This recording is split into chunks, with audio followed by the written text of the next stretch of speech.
Hello guys, in the last video I have shown you how to use switch cases in C++.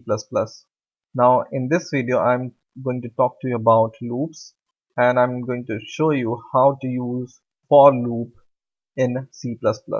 That's the most basic type of loop in C++. So let's see how we can declare for loop and how we can use for loop. So for the declaration of the for loop, the declaration syntax looks like this. So what you do is you write for and just give these two parentheses, and this for takes three parameters. First is the initialization, and then it is separated by semicolon. Second is the condition, and third is the increment. Okay, and in these curly braces you provide the code you want to execute according to the condition which is met in the loop. So let's take an example. I'm going to declare a loop. So I will write here for, and I will give these two brackets, and I will give these two curly braces, which is the basic syntax of for. Now I'm going to declare the initialization first. So for example, I will take integer int I is equal to 1. Then I will separate it by semicolon. Then I will give the condition. So for example, I want to give the condition loop till my condition reaches 10, for example. So I is less than or equal to 10. Okay, and then the third condition is the increment. So I will give semicolon once again, and I will should say I plus plus. So this means that we are incrementing I by 1. This is just like saying that I is equal to I plus 1. Okay, so this is this and this is same. So we are incrementing I by 1 every time it sees the condition. Oh, it's less than 10 still. It increase the I by 1. Now we will output our variable I. So I will say cout I, and once again endl. Okay, now I will build the program and let's see what happens. I will run the program, and you see what happens here is it's looping. So it goes to the for loop and it initializes I is equal to 1, and it goes into the execution of for loop, and it prints 1, and once again it goes back to for loop and increment it by 1, right? So what's happening? I is equal to 1, it prints it, it increments it by 1, goes to the loop once again. Now this time I is equal to 2, and it sees condition which is less than 10, 2 is less than 10.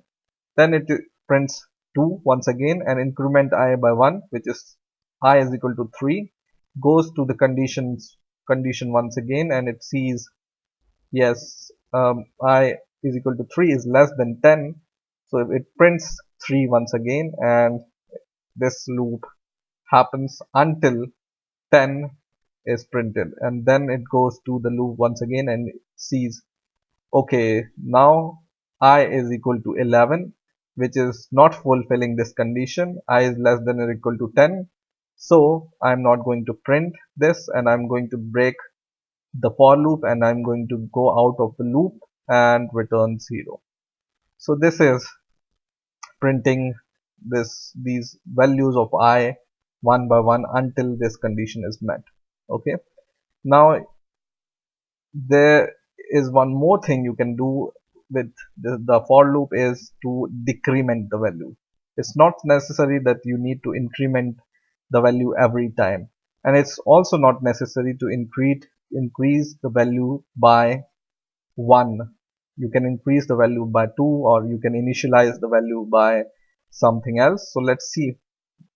Let's initialize I by some other value, for example 6, and I will say the condition would be I is less than or equal to 60, for example, and I will increase this I by 5. So I will write I plus equal to 5. That means increment the value of I by 5 and assign it to I. Okay.